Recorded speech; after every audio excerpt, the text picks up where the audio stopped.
Ok, pues estamos en el libro de Primera de Corintios. Realmente, más que un libro, es una carta, ¿no?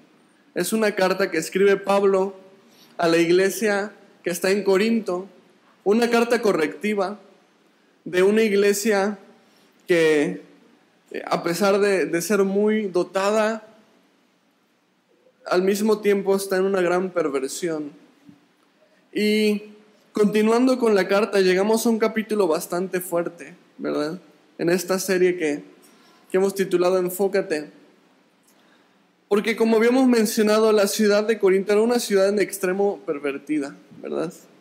Incluso vimos en los primeros estudios que incluso en el griego coloquial había una expresión ya adaptada al lenguaje, una palabra en griego que significaba korintiosomai, que significa comportarse como un corintio.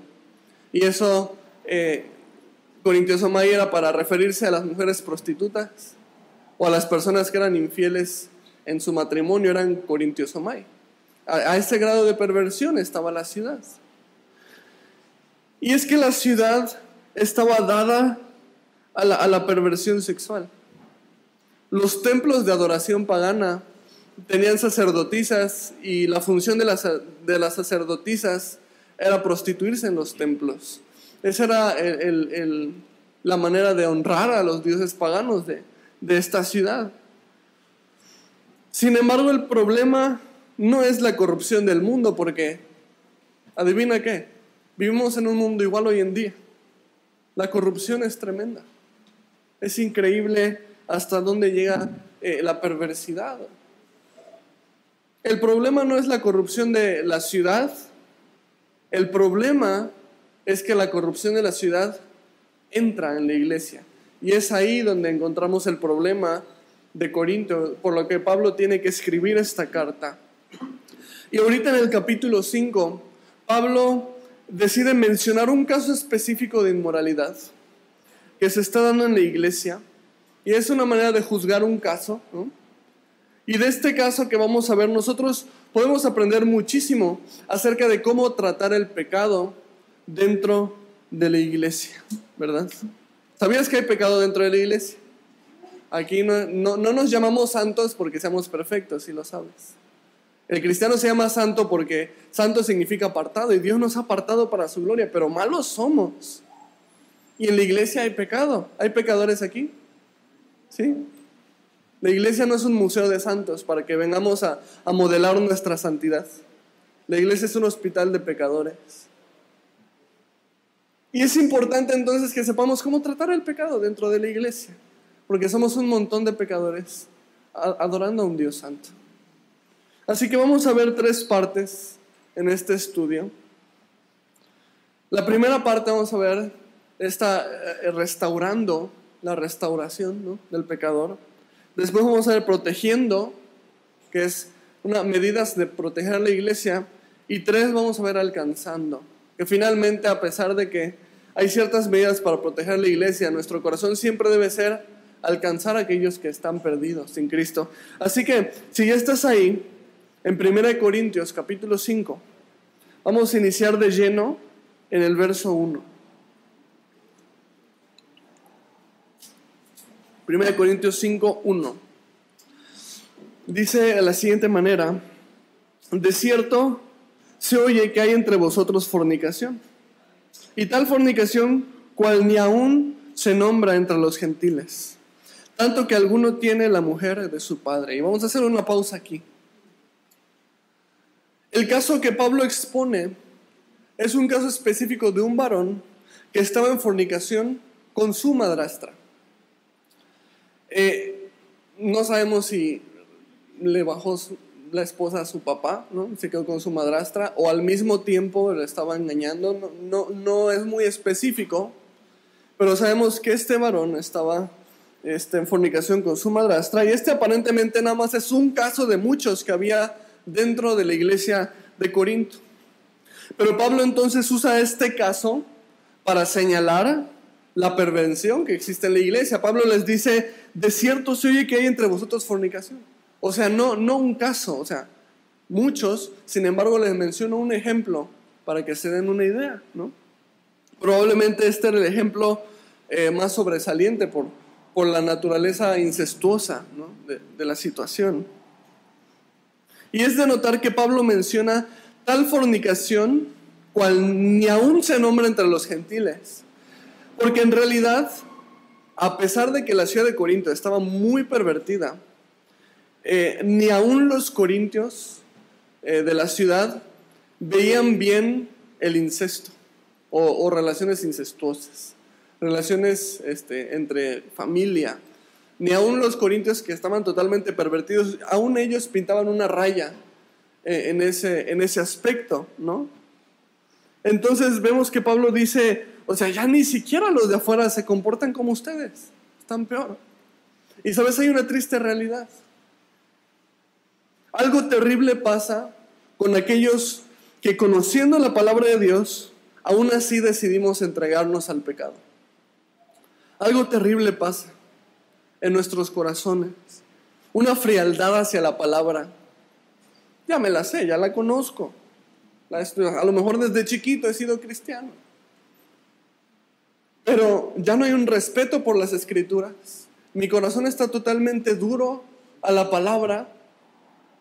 Y ya no me importa. Sé qué es lo que debo hacer. Sé qué es lo que no debo hacer. Sé qué es lo que le agrada a Dios. Sé qué es lo que no le agrada a Dios. Y aún así no me importa. Yo voy a hacer lo que yo quiera. Y cosas terribles pasan cuando una persona, conociendo la palabra de Dios, deciden hacerse ciegos a ella o entregarse al pecado que ellos mismos saben. Porque nuestra mente termina aún peor, como dice Pablo, aún peor que con los de afuera, aún peor que los mundanos. Porque el mundano a lo mejor puede decir que peca por ignorancia, no conoce la palabra de Dios. Pero nosotros, ¿qué podemos decir? Tristemente, entre cristianos, este pecado que menciona Pablo, la fornicación, es algo súper común. Las relaciones sexuales sin estar casados es uno de los ejemplos más comunes, yo creo, de cómo se corrompe aquel que conoce la verdad y desea ignorarla.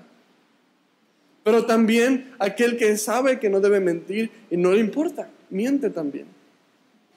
Aquel que sabe que descargar música sin comprarla es robar y aún así decide robarla. Debemos de tener mucho cuidado con esto. Versículo 2 continúa Pablo y dice: y vosotros estáis envanecidos. ¿No debierais más bien haberos lamentado para que fuese quitado de en medio de vosotros el que cometió tal acción? Hay un dicho por ahí que dice que el pecado propio en la vida ajena se ve más grande. Y es bien cierto. A veces nosotros queremos o nos vemos con mucha gracia y estamos llenos de justificaciones para nuestros pecados. No hice esto, pero es que no sabes, pasó y no sé qué. Pero cuando vemos a alguien más que peca, pecador, ¿no? No puedo creer que cayó en eso. ¿Ves? El pecado propio en la vida ajena se ve más grande, pero en realidad es igual. Y es lo que Pablo les está diciendo aquí. Pablo les dice: ustedes están envanecidos. Ustedes están envanecidos. No deberían haberse lamentado. O sea, no les debería de doler el corazón que su iglesia esté así. En lugar de estar juzgando otras cosas, ¿no? Porque lo que estaba pasando con los corintios, si tú te acuerdas, es que estaban juzgando a los pastores. Muy común también en la iglesia de hoy en día, ¿verdad? Todos juzgando al que está enfrente, pero nadie apuntándose a sí mismo. Y lo que estaba pasando con los corintios.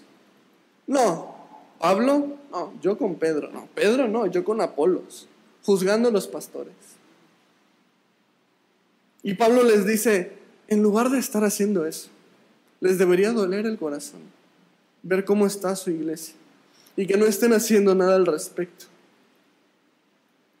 Esta es una conducta muy humana, muy común. Y es más, a lo mejor en este mismo momento, tú estás escuchando la palabra y en lugar de aplicarla a ti, estás pensando: ojalá mi esposa esté escuchando esto. Híjole, ¿cómo necesitaba escuchar esto? Por chismosa o no sé.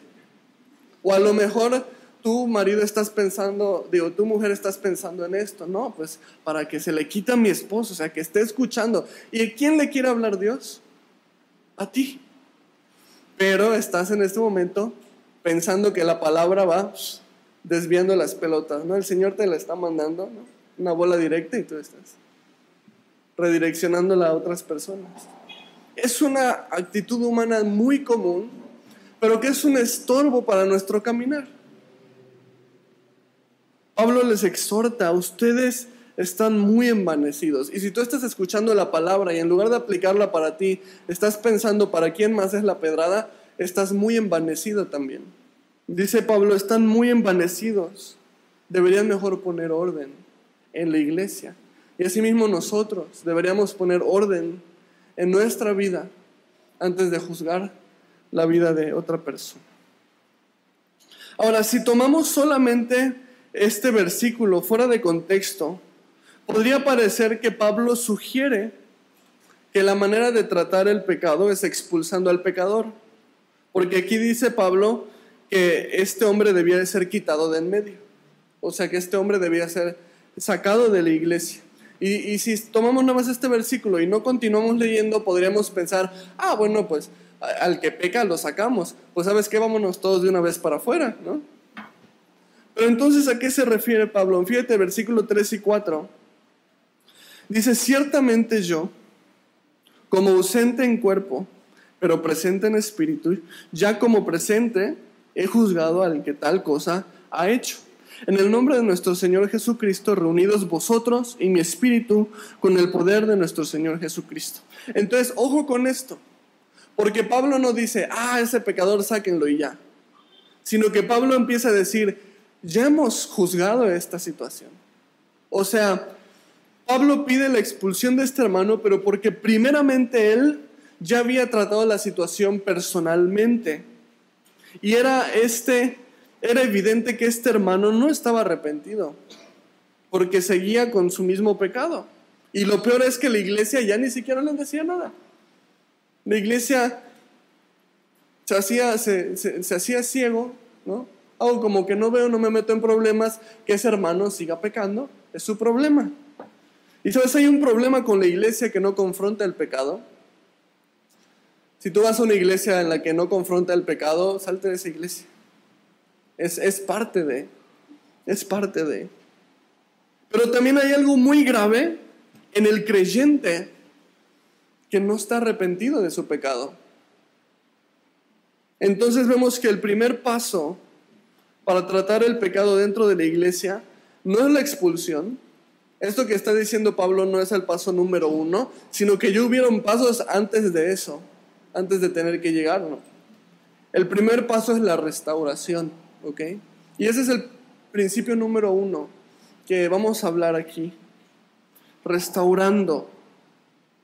Primero en el verso 3 dice: pero presente en espíritu, dice Pablo, ya como presente he juzgado al que tal cosa ha hecho. O sea, Pablo dice, Pablo ya les exhortó por carta. Si tú te acuerdas, al principio de la carta te expliqué que esta 1 Corintios en realidad no es 1 Corintios. En realidad debería ser 2 Corintios, pero la primera carta que Pablo envió está extraviada y no sabemos qué pasó con esa carta. Pero sí sabemos que hubo otra carta, porque aquí mismo Pablo dice que ya les ha escrito antes que no se junten con fornicarios. Lo vamos a ver un poquito más adelante. Entonces, lo que sugiere aquí es que primero Pablo envió una carta para tratar con ese hermano. Dice presente en espíritu nada más, a eso se refiere. No fui personalmente, pero les envié una carta. Pero después dice, pero también presente. O sea, no solamente envié una carta antes para tratar con ese hermano, sino que yo mismo ya fui también, y ustedes estaban conmigo, dice Pablo, dice toda la iglesia reunida para tratar este asunto. Entonces vemos que ya habían una serie de pasos que había tomado Pablo antes de expulsar a este hermano. Y lo que vemos que Pablo está siguiendo es un modelo, de hecho, que Jesús nos enseñó para tratar con el pecador, para perdonar a nuestro hermano, que está en Mateo capítulo 18. Mateo 18, del 15 al 17, Dice, por tanto, está ahí en la pantalla, por tanto, si tu hermano peca contra ti, ve y repréndele estando tú y él solos. Si te oyere, has ganado a tu hermano. Mas si no te oyere, toma aún contigo a 1 o 2 testigos, para que en boca de 2 o 3 testigos conste toda palabra. Si no los oyere a ellos, dilo a la iglesia, y si no oyere a la iglesia, tenle por gentil y publicano. Este es un modelo para confrontar el pecado que el mismo Señor Jesús nos dejó. Y vemos que Pablo siguió este mismo ejemplo. Pablo ya exhortó personalmente a este hermano. Ya exhortó con testigos. Dice, ya exhortó incluso con la iglesia, con los ancianos de la iglesia presentes. Y ya no queda más que hacer. Este hermano no está arrepentido simplemente. Por eso mismo Pablo dice, tiene que ser quitado de en medio entonces. Si tú te fijas, este modelo que Jesús nos da es un modelo que trata las cosas no para juzgar, ojo. El punto de este modelo no es el juicio, sino la restauración. ¿Cómo nos damos cuenta de eso? Porque empieza cuidando el testimonio del pecador. El primer paso, dice, es estando a solas. ¿Ves? Hay una preocupación por cuidar de cierta manera la imagen o el testimonio de la persona que cayó en el pecado. No vamos a exponerlo a la iglesia, no vamos a chismear al respecto. Si alguien cayó en pecado, voy y personalmente hablo con él. Le digo, ¿qué pasó? Mira, esto es lo que la palabra dice. Te animo, deja este pecado.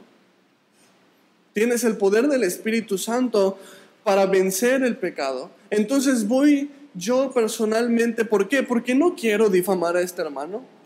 No quiero que las personas empiecen a hacer chismes acerca de este hermano. Quiero cuidar ese testimonio. Y dice Jesús, si en privado tu hermano te oye, ya está. Gloria a Dios, ya nadie más tuvo que enterarse del problema, ya no tuvo que ir más a fondo. Listo.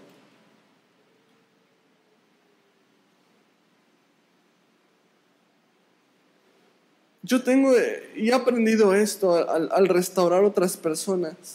Si nadie más tiene que enterarse, muchísimo mejor. Puedo cuidar el testimonio de mi hermano y puedo cuidar a la iglesia de los chismes, porque seamos realistas, la iglesia, todas las iglesias son muy dadas al chisme, ¿no? Entonces, si en privado se arrepiente, listo, no hay problema. El segundo paso que dice Jesús es con 2 o 3 testigos. Y estos 2 o 3 testigos deben ser maduros espiritualmente. Y esto es para establecer también un precedente. Dice, para que en boca de 2 o 3 testigos conste toda palabra. O sea, haya una validez, haya un seguimiento, ¿no? Porque también pasa muchas veces que cuando uno quiere exhortar a un pecador, el pecador se enoja y entonces empieza a hablar mal del pastor, ¿verdad? Entonces también es importante por eso que el segundo paso es con 2 o 3 testigos para que conste toda la palabra. Entonces, si se empieza a divulgar chismes del pastor porque exhortó o algo, ya hay 2 o 3 testigos que pueden decir, no, nosotros estuvimos presentes y eso no fue lo que sucedió, ¿no? Estás haciendo chisme, estás hablando mentiras. Pero también para animar entre hermanos al que ha pecado. Y si el pecador se arrepiente y corrige con esto, gloria a Dios, ya no tuvo que pasar a nada más. No fue necesario más que 2 o 3 testigos para animar al pecador a dejar su pecado. El tercer paso, dice Jesús, es decirlo a la iglesia. Hay iglesias que, siguiendo estos pasos, utilizan los domingos desde el púlpito para anunciar el pecado de algún hermano. Y en teoría, si estos pastores siguieron los pasos previos, exhortar en privado, exhortar con 2 o 3 testigos, si lo deciden hacer así, de alguna manera están siguiendo la palabra correctamente. Nosotros normalmente no abrimos literalmente a toda la iglesia una situación de pecado, Porque no toda la iglesia es madura para ver con gracia al pecador. ¿Sí? Si anunciáramos el domingo, el hermano fulanito, no sé qué, ya lo exhortamos, está pecando y no quiere dejar. El objetivo en este punto todavía es restaurar, pero va a haber personas que en lugar de verlo con gracia y decir, ven hermano, échale ganas, van a empezar a chismear, van a empezar a juzgar. Por eso nosotros no abrimos literalmente a la iglesia la situación del pecador. Lo que hacemos es abrirlo con los ancianos de la iglesia, con los siervos incluso de la iglesia, buscando que sean personas maduras las que traten con este tema. Si la persona se arrepiente así, gloria a Dios. Si la persona aún no se arrepiente, entonces dice Jesús que debe ser tenido por gentil o publicano. O sea, a lo mejor ni siquiera es creyente. Y se debe ser sacado de la iglesia. Este es el caso que nos está hablando Pablo aquí. Este hermano ya se le ha exhortado en privado, ya se le exhortó hasta con la iglesia, pero no ha querido dejar su pecado. Entonces, dice Pablo, tiene que ser quitado de en medio. Parece drástico, parece cruel lo que estamos viendo, y la realidad es que a primera instancia sí parece drástico, sí parece cruel, pero en realidad detrás de esto hay un tema de protección hacia la iglesia, del que tenemos que hablar también. Fíjate en los versículos 5 y 6. Dice, el tal sea entregado a Satanás para destrucción de la carne, a fin de que el espíritu sea salvo en el día del Señor Jesús. No es buena vuestra jactancia. ¿No sabéis que un poco de levadura leuda toda la masa? Y lo primero que vemos es que el sacar a alguien de la iglesia, dice Pablo, es a fin de que su espíritu, dice, sea salvo. ¿Sí? Quizás esta sea la única cosa que haga reaccionar verdaderamente y arrepentirse. Y si eso es lo que toma, entonces Pablo dice, y Jesús dice, pues entonces que así sea. Pero en segundo lugar vemos que también hay un tema de protección dentro de la iglesia. Dice Pablo en el verso 6, ¿no sabéis que un poco de levadura leuda toda la masa? Y ese es el segundo principio que podemos sacar de aquí, y ese es el principio de la protección. Una persona que se le ha tratado de restaurar, pero no se ha dejado, termina al final de cuentas siendo un peligro para la iglesia. Hace algunos años, en la iglesia de la que yo vengo en Mérida, fui 2 años pastor asistente ahí, antes de venir a Jalapa a pastorear aquí. Y un día llegó un pastor con recomendación, ¿no?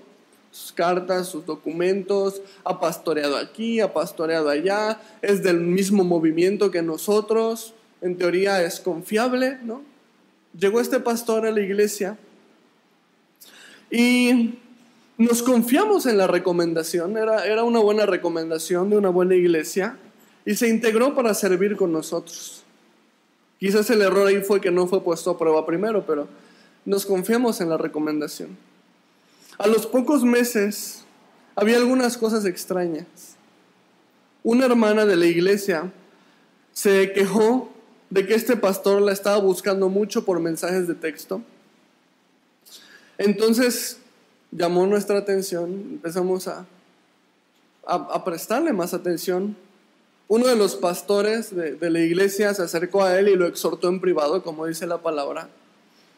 Le dijo, no, es un malentendido, mi intención. Bueno, va, pero ya te exhorté en privado, va.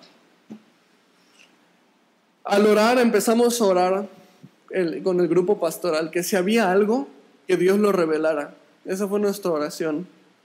Y al poco tiempo, se le exhortó, mostró arrepentimiento, porque al poco tiempo vimos que empezó a suceder con otras hermanas también. Otras hermanas empezaron a quejar de esto mismo. Entonces volvimos a abordarlo, se le exhortó, aparentemente mostró arrepentimiento, va, pues hasta aquí, ya la restauración, ya está corrigiendo, ¿no? Se habló también con la esposa de este pastor, era un pastor casado. Pero al poco tiempo salió a la luz que ya estaba en adulterio con otra mujer de la iglesia, otra mujer ya casada de la iglesia. Y una tercera vez se le intentó restaurar, pero una vez descubierto su pecado, él no mostró ningún arrepentimiento. Y no quedó más que pedirle que se fuera, expulsarlo de la iglesia. Un pastor que venía con credenciales, que venía recomendado de otras iglesias muy buenas. No nos quedó más que expulsarlo.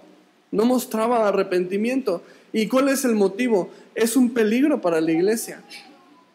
Era una cuestión de protección, porque tenía mucha labia, era muy bueno para buscar comunicación con mujeres. Era un peligro para los matrimonios de la iglesia. Era un peligro para las mujeres jóvenes de la iglesia. Era un peligro para las madres solteras de la iglesia, que tenemos en Mérida una población muy grande de madres solteras. Era un peligro. Y es un asunto también de protección para la iglesia. Tuvimos que hacerlo de esa manera. Pablo menciona lo mismo sobre este hombre en Corinto. Y les menciona una frase que Jesús mismo enseñó. Pablo dice, ¿no saben que un poco de levadura leuda toda la masa? Dice Pablo. Y eso es algo que Jesús nos enseñó. Mateo 13:33. Jesús enseñó esta parábola. Dice otra parábola les dijo, el reino de los cielos es semejante a la levadura que tomó una mujer y escondió en 3 medidas de harina hasta que todo fue leudado. Y eso es una analogía que era muy familiar para las personas del tiempo de Jesús. Ellos sabían perfectamente el oficio de la panadería. No importa qué tan poca levadura eches, va a ir creciendo hasta que fermente toda la masa. Esa es la parábola que usa Jesús. Y es una parábola que nos habla del pecado. No importa qué tan poquito pecado dejemos o seamos permisivos en nuestra vida, ¿verdad? Porque a veces somos permisivos. Una mentirita piadosa, ¿no? Y esa es la frase de cristiano, pero clásica. Porque sabemos que mentir es pecado, pero mentira piadosa es como un pecado, no pecado en medio, como un poquito más cargado a no pecar, ¿no? Dice Jesús, un poquito de levadura termina echando a perder todo. Somos permisivos con el pecado y esa es la advertencia. Porque si no lo tratamos, si no, en lugar de batallar el pecado, nos entregamos al pecado, entonces va a terminar destruyendo por completo nuestro cuerpo. Y esto aplicado a la iglesia también.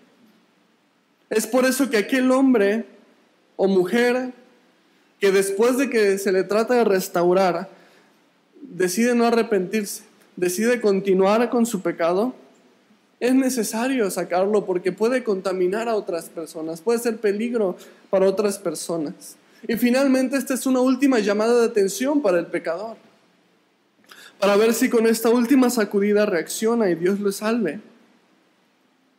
Y honestamente pareciera un tema de temor, ¿no?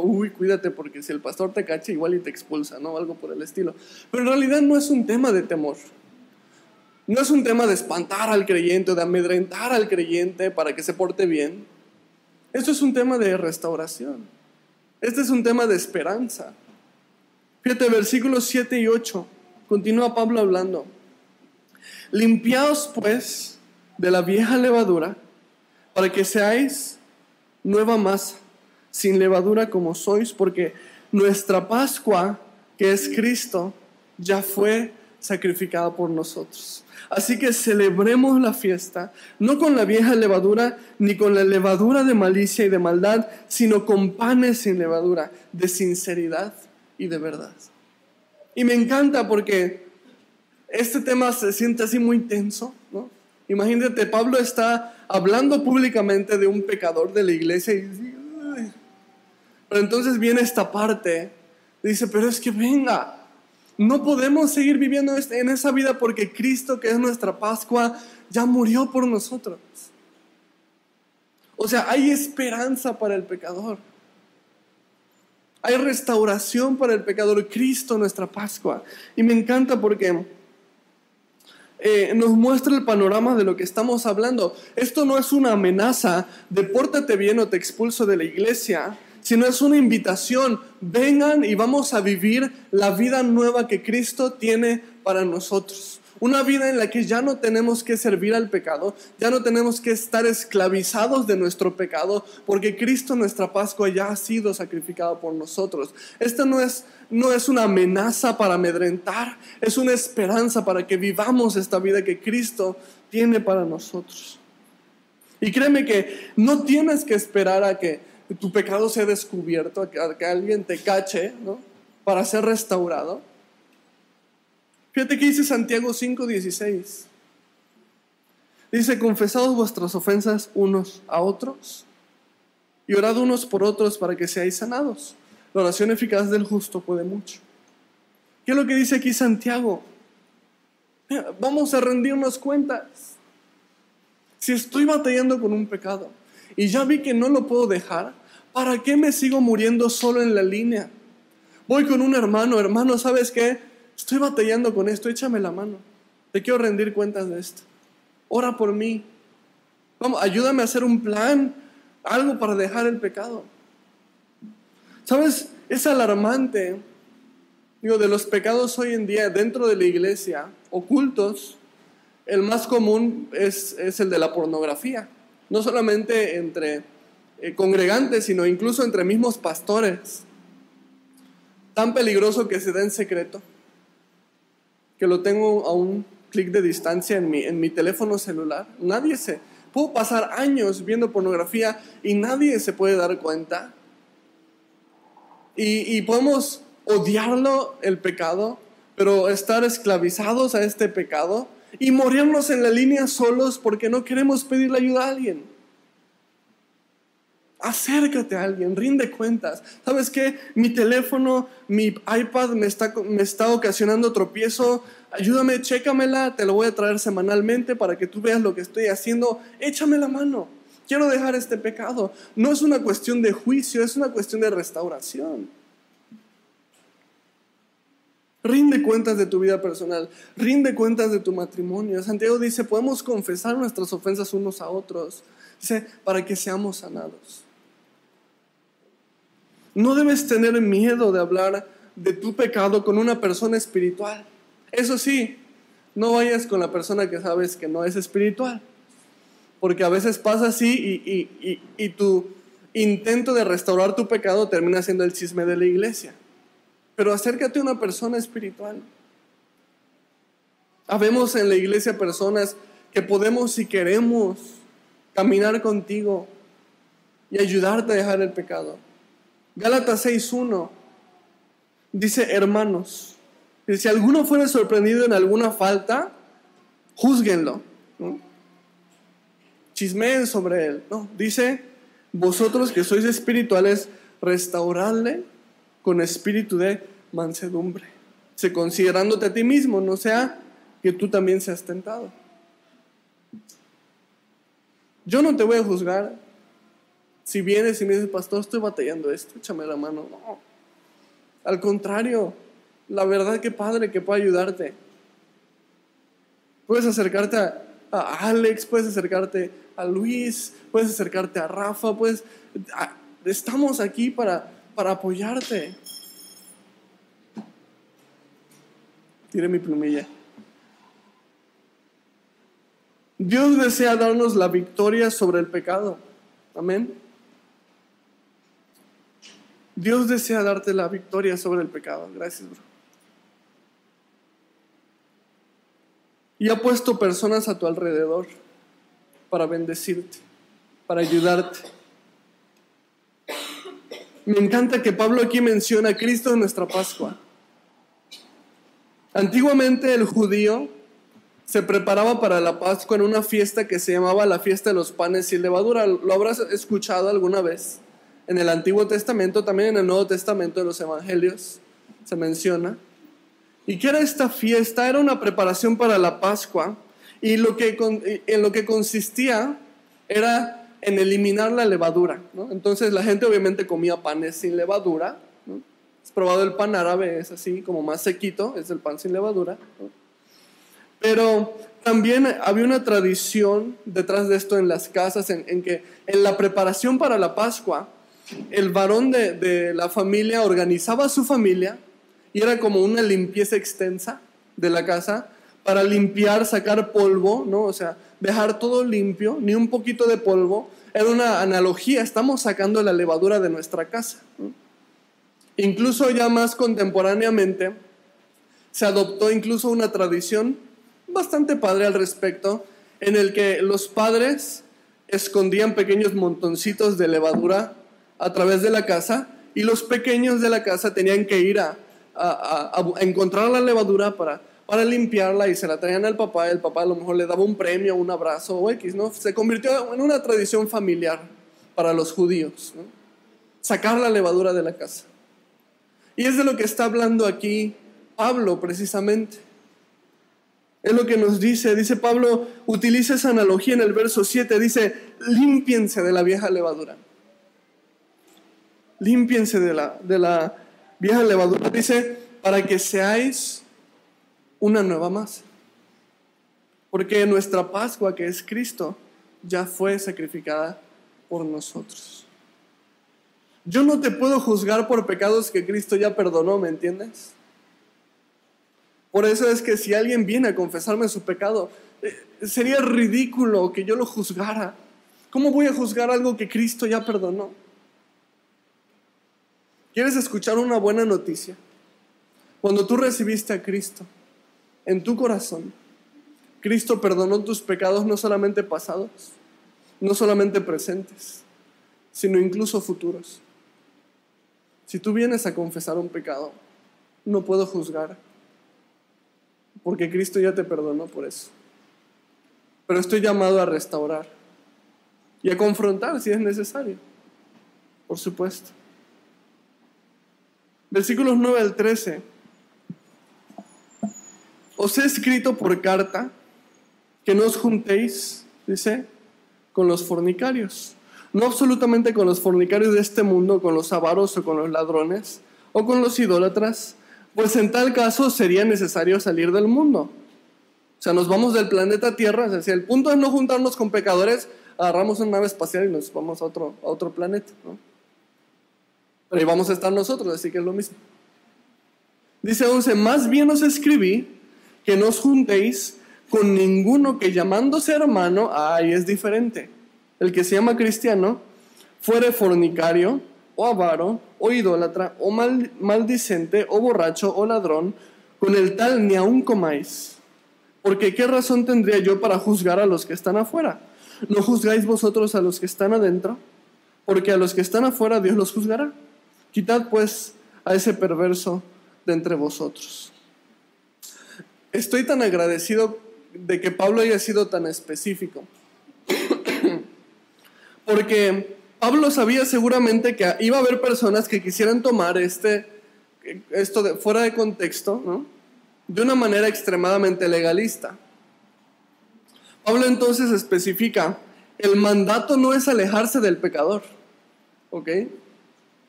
Sino tener cuidado con aquellos que se llaman hermanos, o sea, tener cuidado de aquellos que se dicen cristianos, pero que viven entregados al pecado. Y digo entregados porque hay una diferencia, ¿ok? Entre entregarte a un pecado o entre batallar contra un pecado.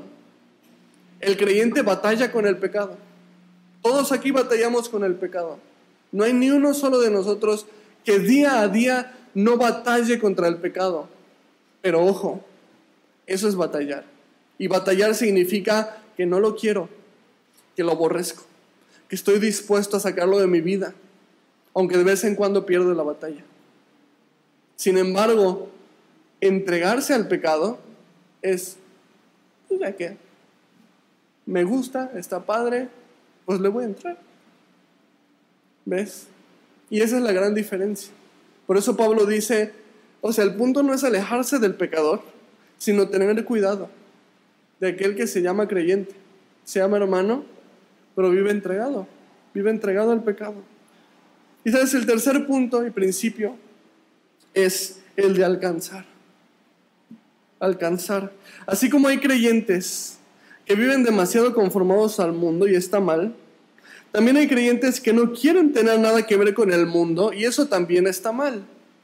El creyente está llamado a vivir en el mundo, pero no dejarse llevar por el mundo. Eso lo dejó muy claro Jesús. Juan 17, 15 y 16, Jesús dijo: no ruego que los quites del mundo, sino que los guardes del mal. No son del mundo como tampoco yo soy del mundo. ¿Ok? El reto de la vida cristiana no es vivir en una burbuja cristiana sin tener contacto con el exterior.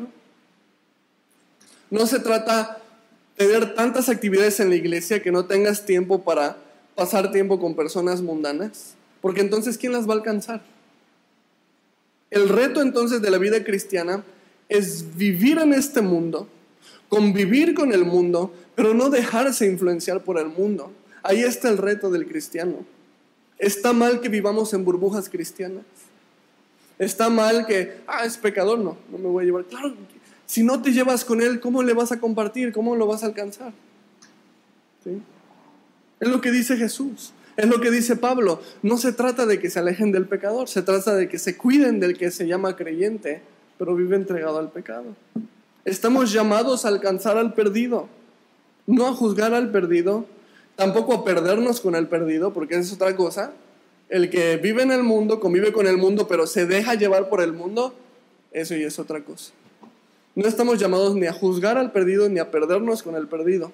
Estamos llamados a alcanzar al perdido, ¿ok? Ese es el reto del cristiano. El hecho de que Pablo diga en el verso 13, y qué fuerte termina, Pablo diciendo, quiten pues al perverso de entre vosotros, ¿no? Qué fuerte. Sin embargo, eso no significa no queremos pecado. Aquí en la iglesia somos muy santos. Claro que no, todos somos pecadores, ¿sí? Tenemos que alcanzar al perdido. Así que juzguemos menos y alcancemos más. No podemos cambiar a nadie, ¿ok? Juzgar al perdido no tiene ningún caso. Que tú le digas, deja de hacer eso y ponte a hacer el otro, no tiene ningún caso. Porque solamente Cristo puede cambiar el corazón de una persona. Si quieres que una persona cambie, primero enséñale a Cristo y después Cristo promete transformar a esa persona, ¿verdad? Juzguemos menos, alcancemos más. Así que concluyendo ya con el estudio de hoy, vimos 3 puntos acerca de cómo podemos tratar el pecado. Primero vimos restaurando. Jesús nos enseñó un modelo excelente para llevar la exhortación, para llevar la restauración. Y esto no es juzgando ni condenando, sino más bien a través de la restauración.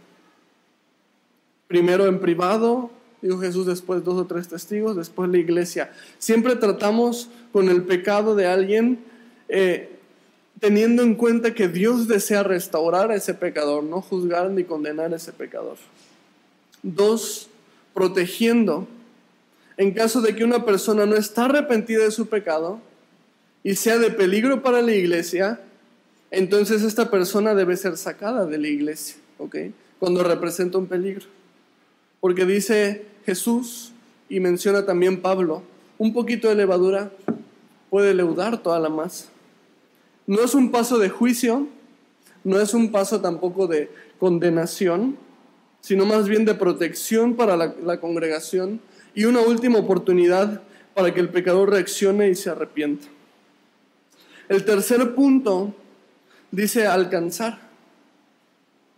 El corazón de Dios con todo esto no es desechar ni condenar, sino alcanzar. Y nosotros como creyentes estamos llamados a amar al pecador y a alcanzar al pecador. Sin embargo, cuidarnos también de aquellos que se dicen creyentes, pero no viven como tal. Y en este tema debemos pedirle siempre mucha gracia a Dios.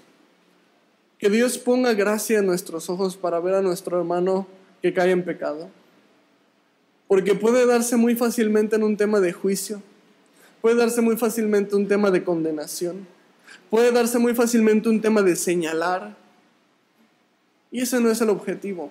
tenemos que pedirle a Dios mucha gracia, mucho amor, mucha misericordia. Porque Cristo es lo que nos ha dado a nosotros. Últimamente tenemos que recordar a Cristo. Cristo tenía todo el derecho de juzgar. Tiene todo el derecho de juzgar. Cristo tiene todo el derecho de condenar. Definitivamente. Sin embargo, ¿qué es lo que ha hecho con nosotros? Restaurar, perdonar, extender gracia. Y quién sabe cuántas veces, cuántas oportunidades le has pedido a Dios. Dios, esta vez ahora sí, y Dios, esta vez era así. ¿Y cuántas te ha dado? Todas las que le has pedido, todas te las ha dado, te lo aseguro. Nos toca a nosotros. Esta es la gracia que hemos recibido. Que Dios envió a su Hijo único al mundo para morir por nosotros. Un montón de pecadores. Que ni siquiera, dice la Biblia, ni siquiera le estábamos buscando. No hay uno que busque a Dios, dice. Y llevando nuestros pecados en la cruz para perdonarnos, librándonos de toda condenación, venciendo la muerte y subiendo al cielo diciéndonos una promesa: me les adelanto nada más para que prepararles un lugar, para que donde yo estoy ustedes también estén conmigo.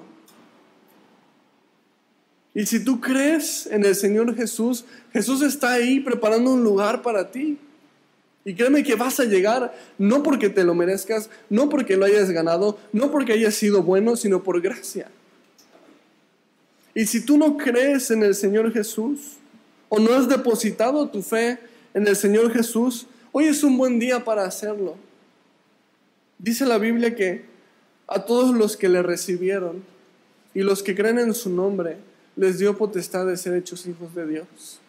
Y tú puedes ser hecho hijos de Dios hoy si tú depositas tu fe en Jesús. Él te ama, Él dio su vida por ti. Vamos a orar.